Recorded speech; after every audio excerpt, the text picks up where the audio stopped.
Frank joins us each and every Tuesday around this time. He brings us the issues of the day. He also talks about all the various issues that are not being covered by the mainstream brick and mortar news divisions around the world and around the country.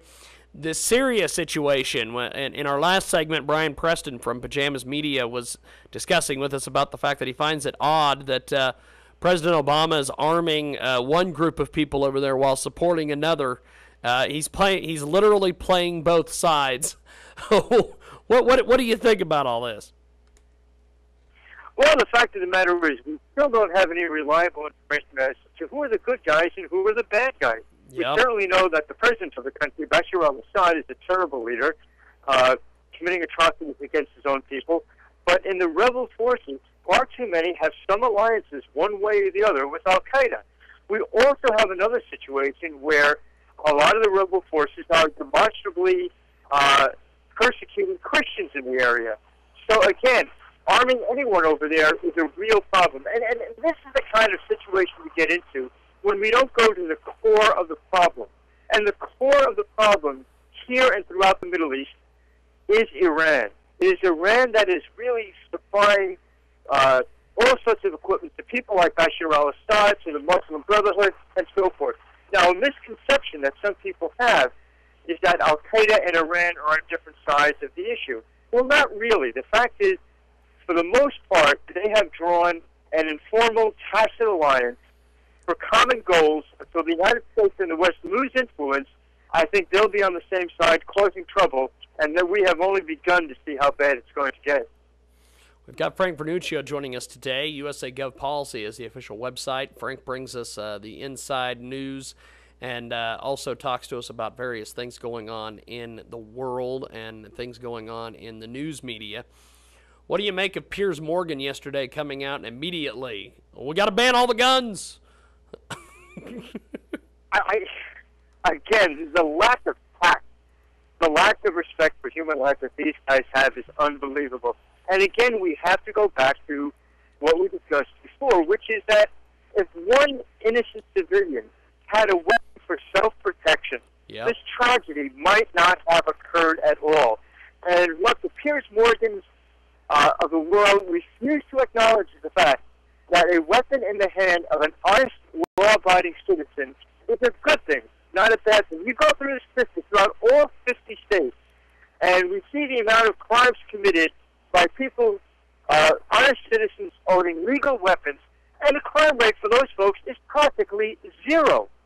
So what would be the problem of an honest citizen having a weapon for self-defense? All it would do was deter crime. Now, can you really believe that a criminal who is going to rob, rape, or kill is going to stop for a second and say, oh my goodness, I might get in trouble if I use an illegal handgun? I mean, it's just pure nonsense. I love that. Now, what do you make of the mental, I guess, angle that they're trying to make with this shooter? One of the big headlines on the internet is Navy Yard gunman was treated by U.S. for serious mental illness. He was hearing voices. He claimed to have PTSD after rescuing victims on 9/11. Navy had not declared mentally unfit. This guy's passed background checks. What is all going on here? Well, of course, unlike a physical illness, mental illness is rather hard to quantify. Yeah. And it does appear that this fellow really did suffer from some kind of mental illness. Again, there does not seem to be, as of yet, any revealed links to terrorism or anything like that. So I guess we just have to assume that he did have serious mental disorders. We've got Frank Vernuccio with us today. He is joining us live as live can get. There's a lot of different things going on in the world, and is this going to distract people from the Syria situation, or is that going to be coming back into the news cycle next couple days? Oh, I'm sure they're coming back into the news cycle. This is a horrible incident, a terrible tragedy, but it really doesn't change the nature of just about any major issue that we're currently facing. So I don't look for it to be more than a headline for a couple of days, and the opportunists on the left sees it as another excuse to ban weapons. without addressing the whole issue of honest people having weapons, or going back to the Clinton decision of the 1990s, which took away handguns from our military folks stationed here at home.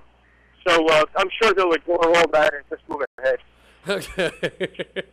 Frank Vernuccio joins us each and every week around this time. He's got some incredible insight.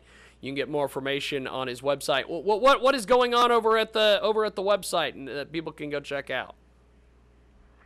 Well, we have an article that just came out, and we were doing an in-depth study of what we're calling America's energy policy time warp. We're looking at dramatic new evidence being released by Russian, American, and United Nations scientists indicating that Arctic sea ice has actually expanded, gotten bigger by 60%. A lot of the assumptions we've made about global warming look to be about 180 degrees incorrect. In fact, Russian scientists in St. Petersburg now believe that the planet will cool significantly for the next 50 years. Wow.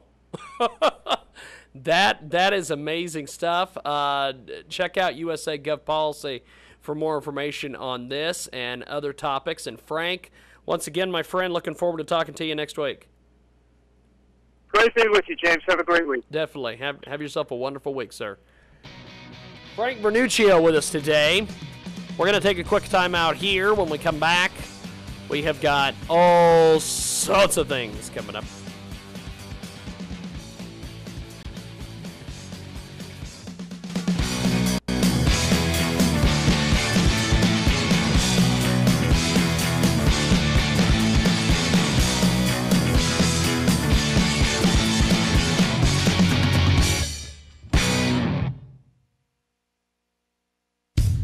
Considering divorce but not sure of the next step?